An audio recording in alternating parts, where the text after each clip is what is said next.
Okay, I was just called out and realized that I misspoke when I was giving my year dates, and I was saying BCE instead of CE, so I wanted to correct that for those of you watching on the video. Now I want to talk a little bit about signs of accomplishment. At the end of each of these paths, in some cases in terms of major sections, we've talked about signs of accomplishment, things that you can look at to help you understand, am I there, where am I within that, and so forth. So I wanted to review some of those. Now, in the path of great perfection, the goal is the view, okay? The wisdom is the view. And it's been characterized in a variety of ways that can be used as signs of realization as a part of this. So before we talked about pure view, for example. And so that's the first one to think about. Pure view is achieved when you see all beings as Buddhas, all sounds as mantra, all thoughts as the wisdom of a Buddha, and all other phenomena as the Buddha field. Okay? And so again, even though that was a sign in the Tantra level, it continues on into this level. We continue to see it in that way. It may strengthen as we go through the path of great perfection in doing that. We begin by imagining it to be that way, and then we come to know it as actually being that way when we really understand what that means. Once we have achieved, when we got into Trekcho, we began talking about advanced forms of shamatha and vipassana and the merging of those two together. We achieve a non-dual outlook. And so that too is a part of that. When those two merge together, that is another sign of accomplishment. Previously we noted that there were two truths, but we talked about them in different ways. But here they begin to look at them as two sides of the hand, two different points of view of exactly the same thing.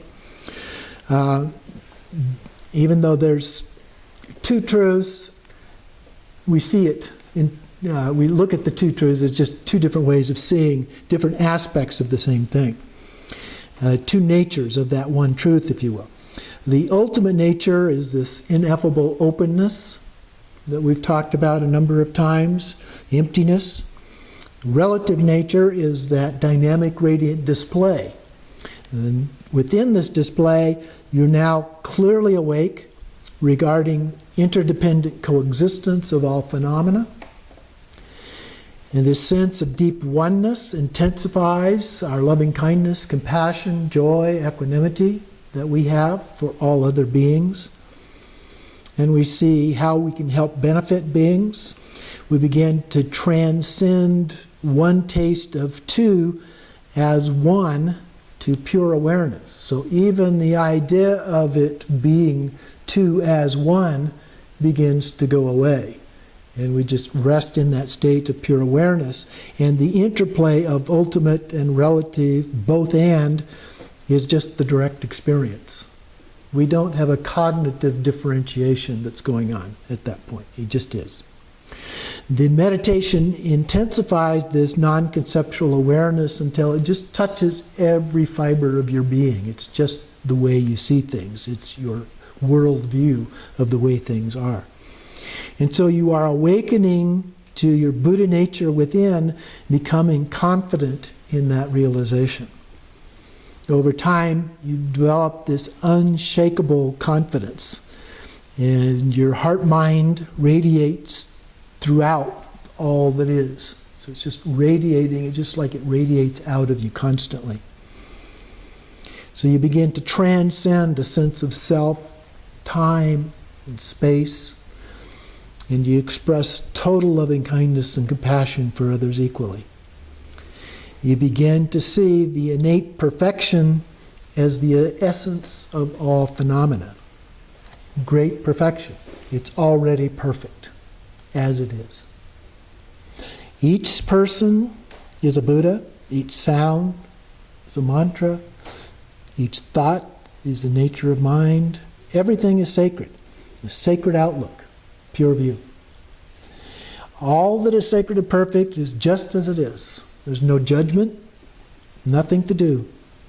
And with practice, you remain awake to this pure view at all times. So pure view is a very, very important part of the practice. Continues here, it just carries it to a little different level. It becomes less conceptual and more experiential. The next thing I wanted to talk about in terms of signs of accomplishment, we've talked about the different forms, combination of something with emptiness as we've gone through each of the different paths and the point of view that they have. So for the path of individual liberation, for example, we talked about appearance emptiness. In the path of altruism, we talked about the luminous emptiness. And in the path of Tantra, we talked about bliss emptiness. And transcendent bliss, this lightness of being and so forth. Now in the path of great perfection, we experience awareness emptiness. So it becomes the fourth of these. It's just pure awareness itself. The awareness before you become aware of something. Pure consciousness, free of all forms of attachment and aversion. Just suchness. It just is. So to conclude, I'd like to read you a couple of things here. This first one comes from Shabkar. Shabkar was a yogi in Tibet who wandered around a little bit like Milarepa sat in his cave all the time. Shabkar wandered around, although he did sit in caves for a few years at a time sometimes, but he wandered around a lot and wrote a lot of songs and other narrative kinds of things. And this is one of those. It says, just as no darkness exists at the center of the sun, to a yogi, universe and beings all arise as deities, and the yogi is content. Just as no ordinary stones exist on an island of gold, to a yogi all sounds resound as mantras, and the yogi is content. Just as a bird crossing a clear empty sky leaves no trace, to a yogi all thoughts arise as the absolute, and the yogi is content. In the vastness of awareness, not confined to formal sessions, to a yogi all meditation is relaxed and at ease, and the yogi is content. Free from the workings of mind, I realize that phenomena are the absolute state. You, my friend, should realize this too. Don't trust intellectual teachings. Recognize that vast and unborn sameness. And then His Holiness Dilgo Khyentse Rinpoche said, realization occurs in 3 stages: understanding, experiences, and true realization. True realization cannot be shaken. Good or adverse circumstances, even in their thousands, will provoke no attachment or aversion, no expectation or doubt at all. So those are the guidelines on the great perfection and some signs of accomplishment related to that. You could also look at the things related to the Togao that we covered before. I won't repeat those all now.